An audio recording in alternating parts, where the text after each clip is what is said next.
El próximo 17 de mayo es el día D para la renegociación del Tratado de Libre Comercio. Es la fecha que dio el Congreso de Estados Unidos como plazo para recibirlo y poder tramitarlo todavía con el procedimiento del Fast Track que permitiría que lo aprobaran sin modificar los contenidos, sin modificar los acuerdos, los artículos.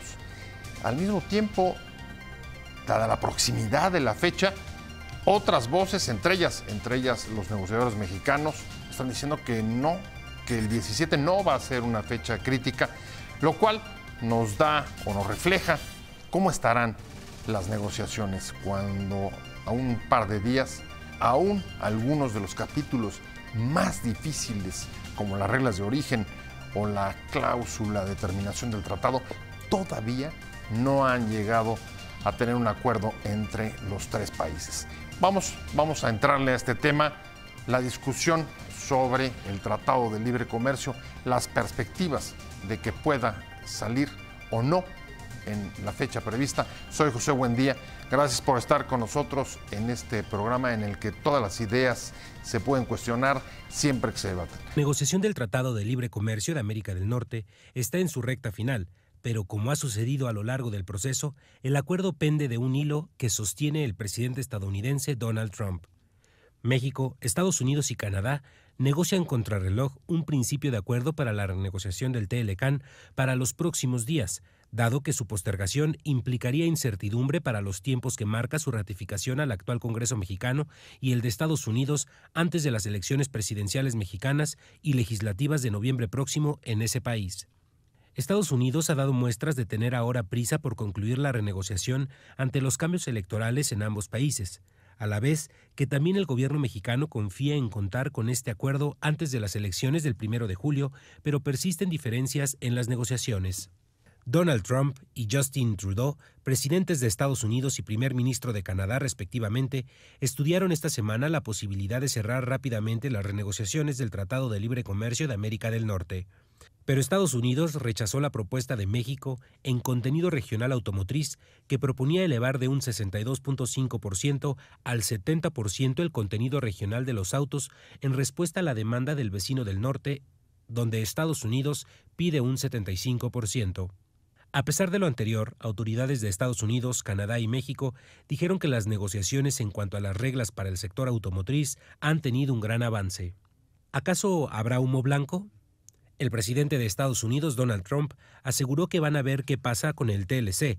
A México y a Canadá no le gusta perder a la gallina de los huevos de oro, pero yo estoy representando a Estados Unidos, aseguró Trump antes de reunirse con los representantes de la industria automotriz. La Cancillería canadiense informó a través de un breve comunicado emitido por la oficina del gobierno canadiense que Trump y Trudeau dialogaron sobre el cercano fin a las mesas de trabajo realizadas por funcionarios de los dos países, además de México, y analizaron los progresos realizados. Según la Asociación Mexicana de la Industria Automotriz, la propuesta de Estados Unidos no es factible y no ayuda a mejorar la competitividad de la industria. Eduardo Solís, presidente de la AMIA, indicó que la industria colaboró sustantivamente en la propuesta y que se encuentran satisfechos por las decisiones adoptadas. A pesar de la premura para renegociar el Tratado de Libre Comercio de América del Norte, empresarios agropecuarios mexicanos descartan que la prisa le gane al contenido. Explicaron que están al cuarto para las 12, pero de parte del sector privado no están dispuestos a ceder en la esencia del tratado a cambio de sacar una negociación rápida. Ahí tiene la información, una semana clave para la renegociación del Tratado de Libre Comercio que comenzó el año pasado, desde agosto del año pasado, y todavía hay en las versiones más optimistas al menos un 10% de los temas del acuerdo que no se han cerrado a escasos 2 días de que venza el plazo que el propio Congreso de Estados Unidos había dado.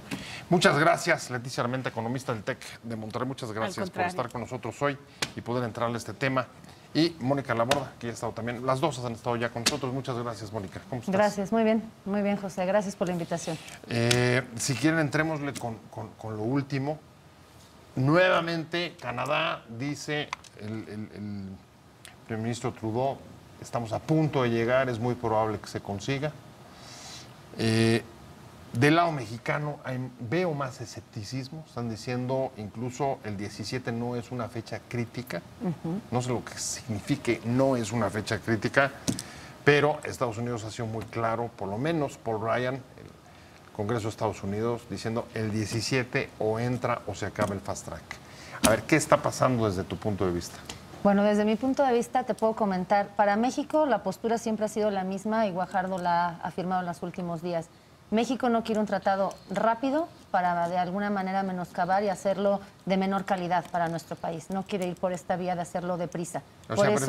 ¿Sí crees que esté en el punto de prefiero que no haya tratado un mal tratado? A ver, están diciendo que lo que cedió México ya respecto de reglas de origen fue bastante y pensaron que iba a ser suficiente para convencer a Trump. Correcto, sobre todo en el sector automotriz, que es el que últimamente se está, digamos, teniendo una relación más álgida.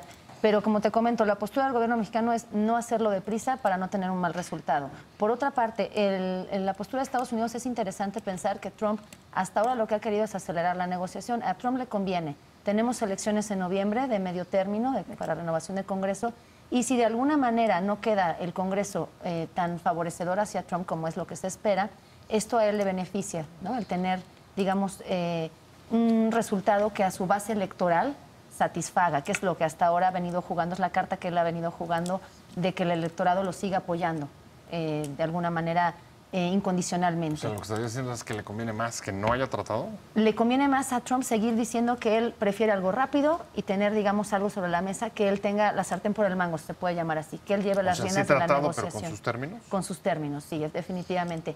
Canadá ha jugado un doble juego de alguna manera, porque si bien dice que Estados Unidos no está tan, digamos, empático con él, que prefiere tener una relación con México más cercana, bajo la manga, digamos, la postura no oficial es definitivamente la cuestión comercial y de negocios, ¿no? Si a Canadá le conviene y le favorece una postura más cercana a Estados Unidos, la va a seguir teniendo y eso es definitivo. Por otro lado, tampoco olvidar que México ya también renegoció un tratado con Europa, lo acabamos de cerrar el 21 de abril, este nuevo acuerdo comercial, y eso también a México le abre un abanico de posibilidades y digamos, una fortaleza por otra región que pues finalmente es también muy importante para nuestro país. Entonces, bueno, las cartas están sobre la mesa, los tiempos no ayudan de ningún momento. El 1 de julio... No ayudan, no estoy seguro que no ayudan.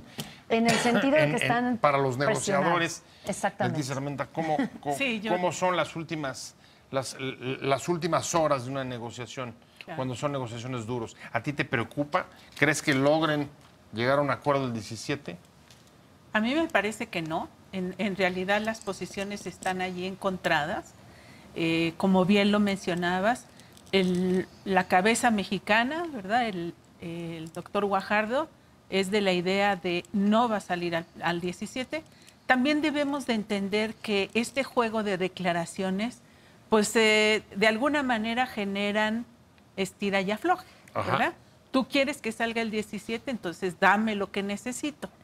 Cuando Guajardo declara no sale al 17 y recordemos que a lo largo de la negociación el doctor Guajardo había sido muy optimista en realidad, ¿no? Sí, hoy lo último que leí es que dijo que incluso estaba en stand-by. Así es. Eso dijo, la negociación está en stand-by. Así es. Y su posición previa, ¿no? Pensemos un mes atrás, era vamos bien, las cosas van fluyendo, México está logrando puntos importantes, etcétera, etcétera. Entonces yo creo que también es parte de la negociación, ¿verdad? Jugar con los tiempos.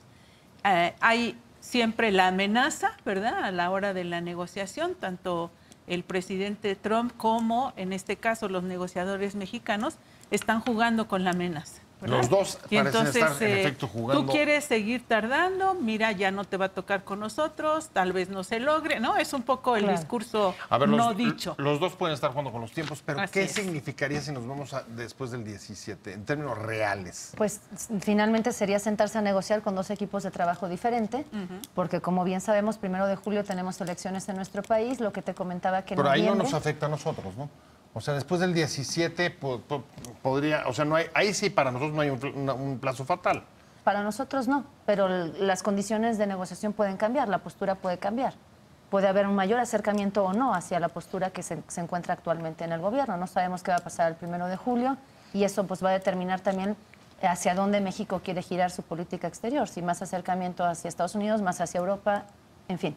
Eso por un lado. Por el otro, lo que te comento en noviembre, de cara a Estados Unidos internamente, en cuanto a la aprobación de estas reformas por parte del Congreso. Pero hay una parte que no me queda clara. Y ahorita estábamos buscando justo a Larry Rubin para que nos dijera su punto de vista, porque además lo repite también. Hay una postura similar de parte del gobierno norteamericano diciendo, bueno, pues después del 17 no es una fecha fatal. Y, perdón, fue Guajardo el que insistió sobre eso. Sí.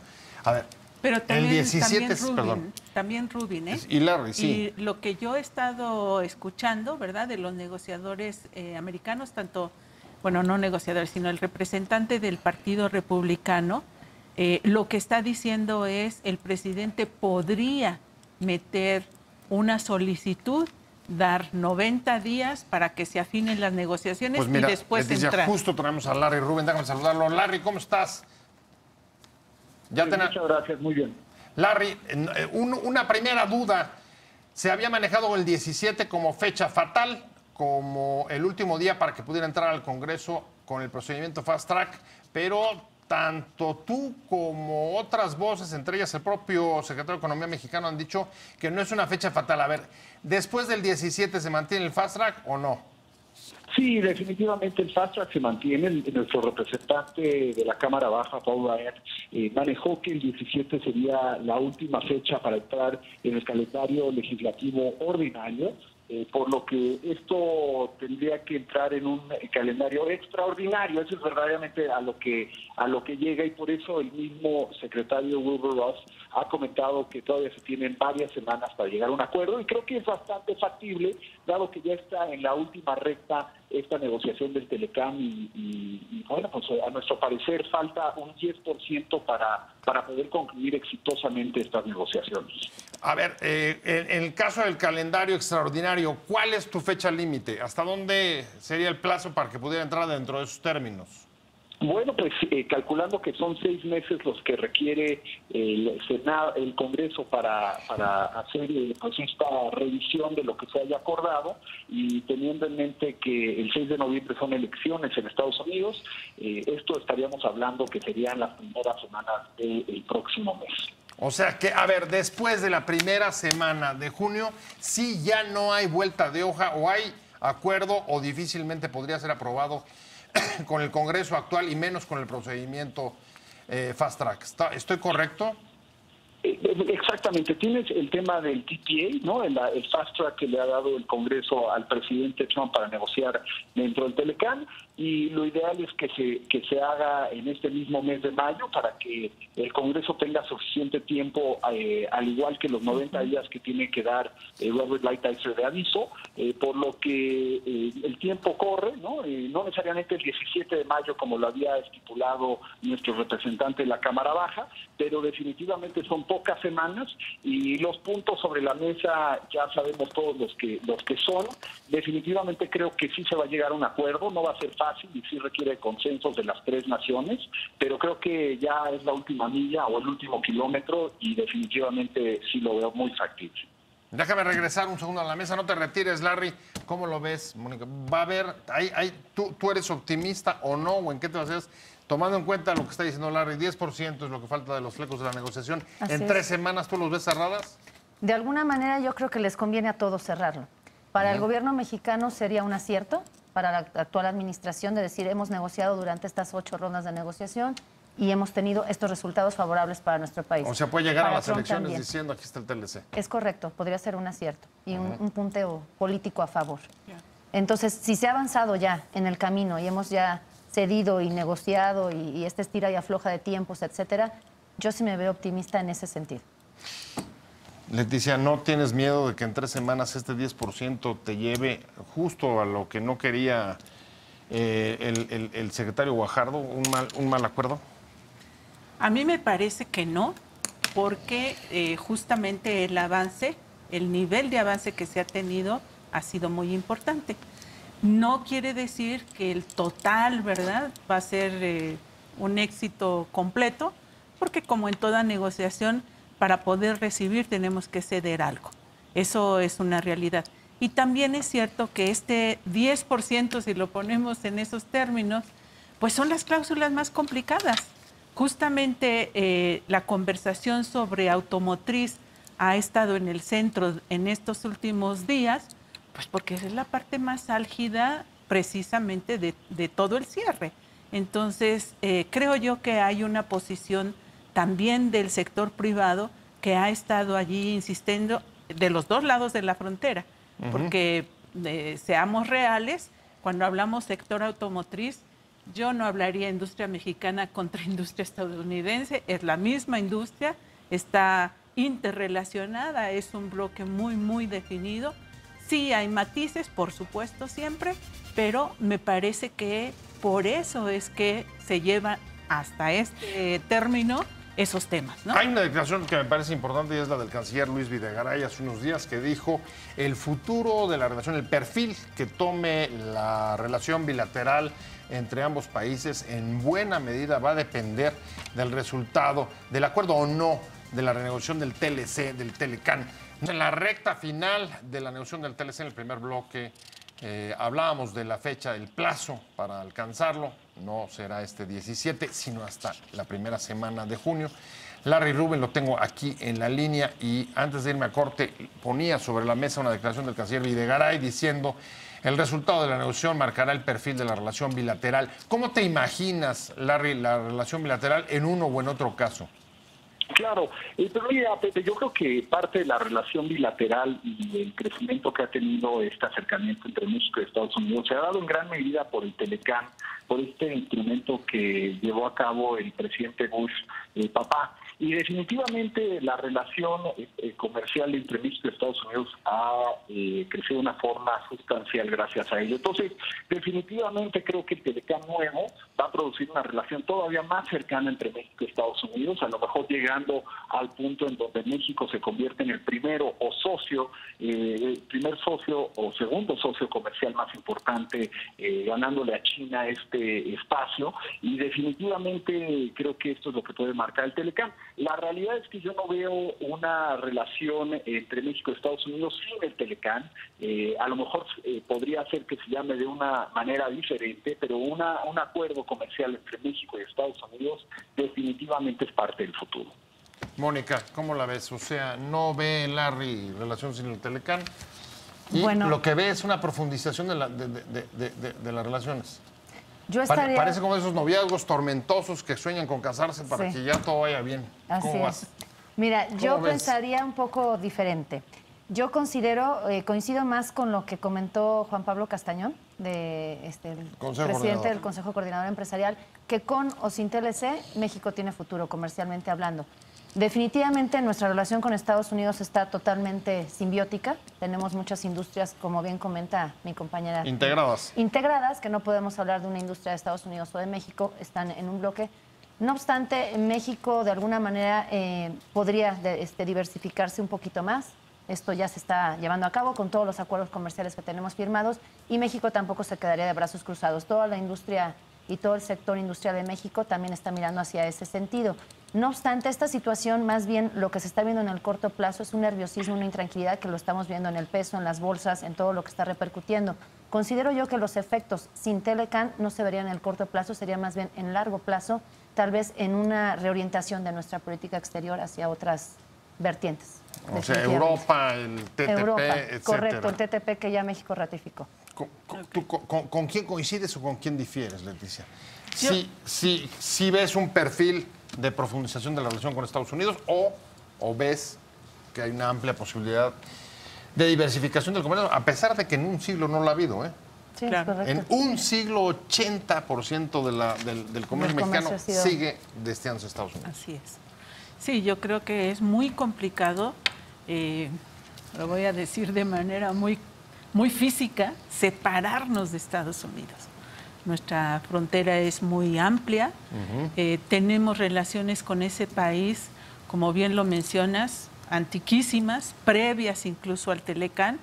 Cierto, el tratado facilitó algunos lazos y lo vemos muy claro en las industrias que se fueron desarrollando a partir precisamente del Telecán. Un poco la posición de Larry. Automotriz, ¿verdad? Electrónica, eléctrica, son las tres dinámicas, ¿verdad? Las industrias que aprovecharon el tratado y que podemos decir, efectivamente, eléctrica y electrónica no había, nacieron con el Telecán, pero no el comercio, ¿verdad? Digamos, es muy amplio hablar de... Es mucho más. Es mucho más, mucho ¿no? más antigua. Sí hay facilidades y por eso insisto en estas tres industrias que han sido pues las líderes, las ganadoras en todo el tratado. Tendría que modificarse en grados, tendríamos que tener otra actitud mexicanos, ¿verdad? Por ejemplo, la política industrial que no ha estado presente en los últimos 20 años. Tendríamos que hacer cosas distintas si el tratado se volviera, déjenme decirlo así, más duro. Ahora, del otro lado, déjame ir otra vez con Larry, del otro lado hemos hablado de Estados Unidos, pero Larry, también tenemos que hablar de México, y lo que brilla un poco por su ausencia son los posicionamientos de los candidatos presidenciales respecto del perfil de la relación bilateral. Hay pocos posicionamientos, ¿no te parece? ¿Y por qué? Pues mira, yo creo que los 5 candidatos han sido claros en su entendimiento de la relación bilateral y la importancia del mismo. Yo creo que el gran trabajo pendiente será que a partir del 2 de julio, ya que se conozcan, esperemos, los resultados finales de esta votación, pues el próximo presidente de México, esperemos, tenga una relación muy cercana con la administración del presidente Trump, y va a ser tarea pendiente, naturalmente, de los dos gobiernos acercarse, porque el tema comercial, aunque es muy importante, no es el único en esta agenda bilateral. Claro. Y definitivamente México y Estados Unidos, yo lo llamaría, Pepe, más allá que un noviazgo, es verdaderamente una hermandad, ¿no? Y a veces te llevas bien con el hermano, a veces no tan bien, pero a fin de cuentas siempre vamos a estar unidos, y así es como yo veo esta relación México-Estados Unidos. Mónica, ¿cómo ves? A ver, cercanía, sea el que sea, y lo tienen claro. Claro. Todos. ¿Tú No crees? obstante, ¿Compartes? lo que comentaba Leti al respecto de la industria automotriz, con o sin Telecán, las armadoras tienen futuro. Tienen futuro en nuestro país porque finalmente es, digamos, un país más dedicado hacia la industria manufacturera, y si no son las armadoras de Estados Unidos, vendrán de otras partes del mundo. Entonces yo me veo más optimista en este sentido de sí, dependemos económicamente en un 80%. Considero que va a haber resultado favorable antes de concluir la administración, pero si no, tampoco no es el fin. ¿Me explico? O sea, habrá alguna manera de diversificar, de girar, de virar, de poder orientar la política. Y respecto a los candidatos, ¿les parece que le hayan hecho planteamientos sobre el perfil de la relación? ¿Que lo tengan tan claros como dice Larry? Claramente no. Claramente no. Se han abocado más a otro tipo de cuestiones más internas en sus campañas en general. Tal vez el candidato Anaya, que ha comentado un poco más posturas más precisas en cuanto a economía, pero en general no se han abocado mucho al tema. Vamos a ver el domingo en el debate. Se supone que el tema es México y su política exterior, México en el exterior. Vamos a ver ahí qué plantean. El domingo tenemos en efecto tenemos debate.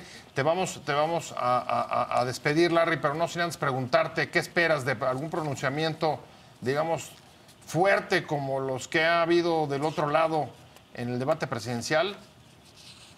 Pues mira, yo creo que la sensatez con relación a México y Estados Unidos es importante en el próximo debate también, acordándonos que uno de ellos va a ser el presidente o la presidenta de México, y definitivamente va a tener que trabajar con la administración del presidente Trump, con Donald Trump directamente. Entonces, esperemos que esto lo tengan muy en mente los candidatos, y más que nada que esto va a ser un trabajo de 6 años hacia adelante. Entonces, la relación México-Estados Unidos es vital también para Estados Unidos, y creo que este acercamiento se tiene que dar también por los dos lados, por el lado norteamericano y por el lado mexicano.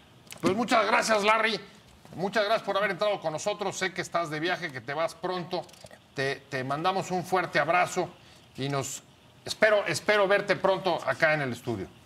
Definitivamente, muchas gracias. Un fuerte abrazo a todos. Hasta luego. Negociación contrarreloj, aunque se han sacado por ahí un margen de unas 2-3 semanitas hasta el 1 de junio, dado que todavía no estaba cerrado todos los capítulos del Telecán, al menos 10% de ellos, y algunos los puntos más difíciles. Leticia Armenta, profesora investigadora del TEC de la Ciudad de México.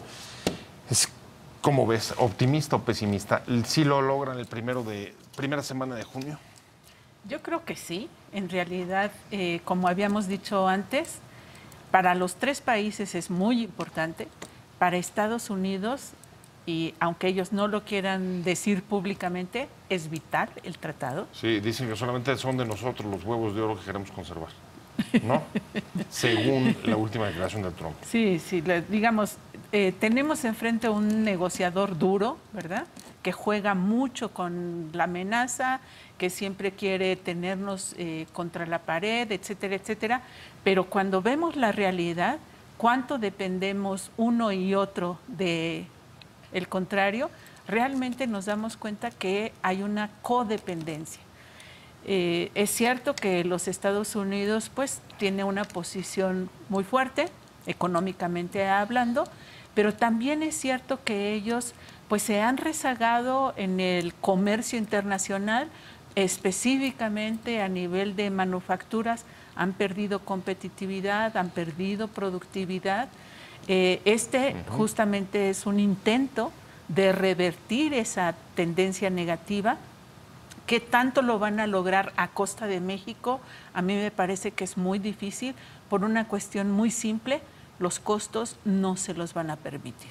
No, los costos no se los van a permitir a ellos. No. O sea, no hay manera de mantener o modernizar, por ejemplo, con propuestas como subir el salario de $16 en la industria automotriz. Imagínate, subir el salario por decreto en el país vecino, que es un cuarto, ¿verdad?, de tus costos. Eso es irreal, de veras es irreal. Y por el otro lado, pensando en Estados Unidos, ¿cómo borras la serie de concesiones pues, que han ganado los sindicatos? Porque allí pues, es producto de la historia, no ha sido gratuito. ¿Por qué las armadoras...? Igual que aquí es producto de la historia. Claro, lo que no han logrado los sindicatos. Exactamente. ¿No? Pero ¿por qué las armadoras en un momento de la historia comienzan a migrar a otras latitudes? Pues porque el peso, el costo laboral es muy, muy grande. Entonces, Mónica Laborda, internacionalista de la Ibero, cuéntame, ¿coincides con Leticia en este punto? Coincido en este punto. Lo que está diciendo, si la tesis de ella es, a ver, está la interdependencia, que no hay desplante que logre imponerse, aunque uno nunca deja de tener el temor, y lo han dicho incluso los negociadores mexicanos, pues que los hombres cuentan. Sí, claro. Y las decisiones de las personas cuentan. Por supuesto, estoy de acuerdo. La codependencia y la interdependencia que existe entre ambas economías, bueno, hablando del tema económico respecto al Telecán, es muy fuerte. Está totalmente, digamos, enraizado una en la otra. No obstante, considero que, como te decía, puede México mirar hacia otros horizontes. De alguna manera, el Tratado de Libre Comercio también en sus inicios y en su análisis, con los más de 20 años que lleva en vigor, ha tenido también críticas al respecto. Y con o sin tratado, la industria, por ejemplo, en el sentido de la automotriz, que es una de las que se comenta actualmente como más sensible a estas decisiones del tratado, va a continuar, con o sin tratado. Ahora, hay un último escenario que esperaríamos que incluso los propios candidatos el domingo, en el debate presidencial allá en Tijuana, en el segundo, nos pudieran posicionarse y tratar de delinear una estrategia o una visión. Y es, a ver, ¿qué pasa si en la primera semana de junio tampoco se llega a un tratado? Claro. Por supuesto que si no lo denuncia Donald Trump, pues seguiría el que está, ¿no? Así es. No pasaría absolutamente nada, ¿o sí? Así es. ¿Cuál sería un poco el escenario? Mira, lo que yo pienso es que en este mundo globalizado, la política que quiere llevar a cabo Trump de proteccionismo y cerrazón al interior no tiene, digamos, mucho futuro ni mucha cabida. En realidad, la economía está interrelacionada, está interconectada, y lo que se busca y se perfila más bien es abrir horizontes, no cerrarse hacia el interior. Entonces, también para Estados Unidos sería un costo el cerrar su economía, el no abrirse, el imponer sanciones como lo hemos visto al acero con Europa. Todo esto tiene sus repercusiones, sus represalias, y no sería ahí sí hay una benéfico. buena noticia. Si no llegan a un acuerdo la primera semana de junio, postergarían los aranceles al acero y al aluminio. Exactamente, ha sido la diferiría declaración. Nuevamente. Así es correcto. Exactamente.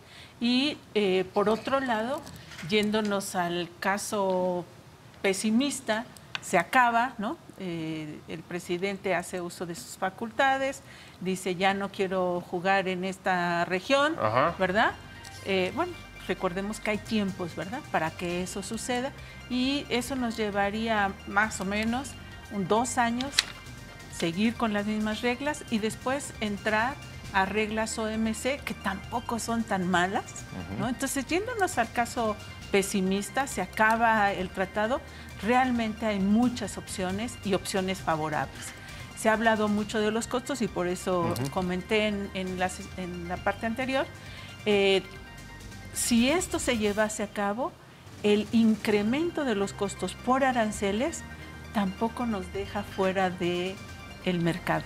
Entonces, creo que es la parte que pues, nosotros como mexicanos tenemos que apuntalar, ver cuáles son nuestras opciones, soluciones y sí, francamente, pactar algo que sea conveniente. Pues parece que antes, ya me tengo que ir, pero parece que algo que habrá que agradecerle a Trump es que en el último año nos sacó de una zona de confort en el que estos temas ni siquiera los discutíamos ni los pensábamos. Mónica Laborda, muchas gracias. No hay de siempre. qué, José. Un placer haberte tenido. Y algo muy breve, coincido con lo que dice Leti, importante recordar y mencionar, todos los acuerdos están bajo el paraguas de OMC.